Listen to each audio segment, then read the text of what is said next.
Hey, welcome everybody. It's Rob Martin from God, Family, and Bikes, and we're going to be working on my 2020 KTM 300 XC-W bike again. There was a few no-goes for me before I rode this thing, and one is it needs a skid plate. We'll get into here in a little bit. We'll take a look at that. It's pretty vulnerable underneath without a skid plate. And the other thing is the handguards. So today we'll be looking at installing that skid plate. All right, we'll zoom in here to take a look at what it looks like without a skid plate down here. So if you come on down here, we'll get on the ground. All right, there, as you can see, that's what it looks like underneath.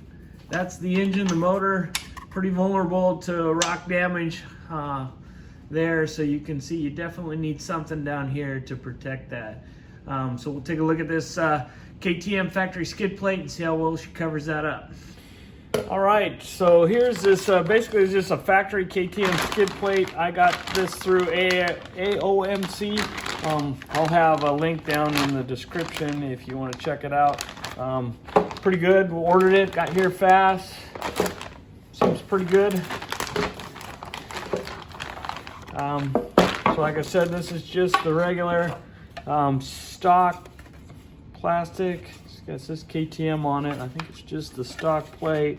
Pretty rigid, pretty heavy duty. We'll see how this plastic holds up. I was thinking about getting an aluminum one, but for cost reasons, for now, I didn't know exactly what I wanted, so I thought, well, I'll get the cheaper one, run it, and see how it does.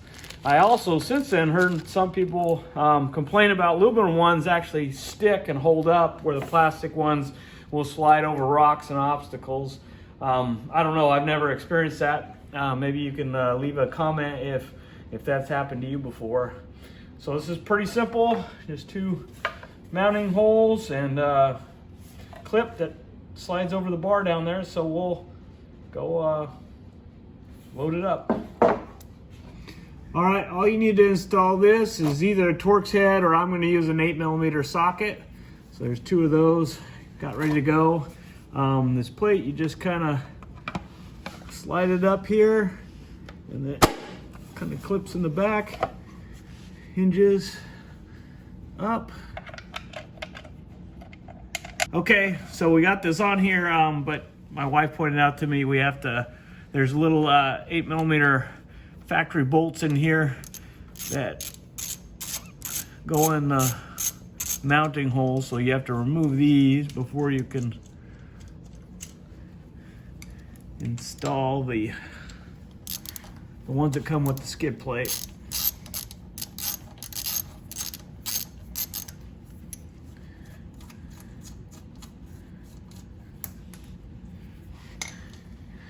Those are just faster.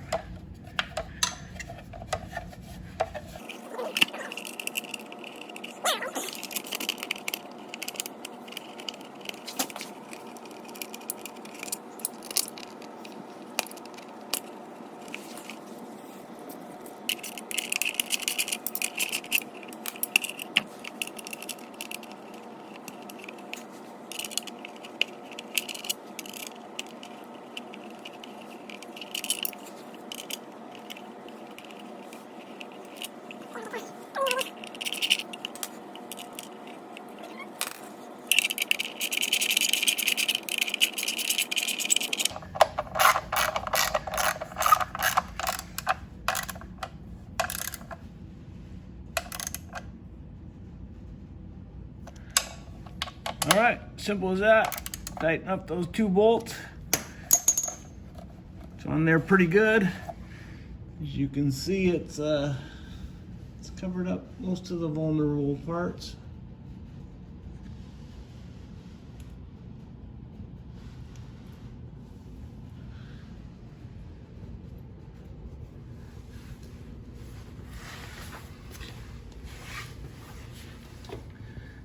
One of the criticism, it doesn't come up real far, but it looks to me like it'll cover most of it.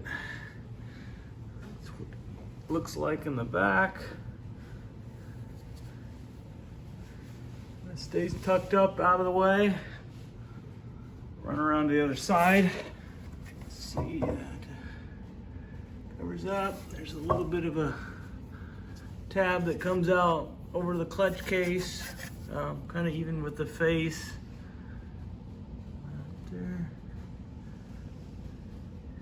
No more than you need. They left it pretty snugged up, tight in there. But that should keep a stone from getting directly in there. So that's the installation of the factory skid plate. Went pretty easy. All you need is an 8mm socket. Snaps right on there. Don't forget to remove the bolts that are in there already. 2 8mm bolts that are in the frame, and then the 2 bolts supplied with skid plates hold it in place.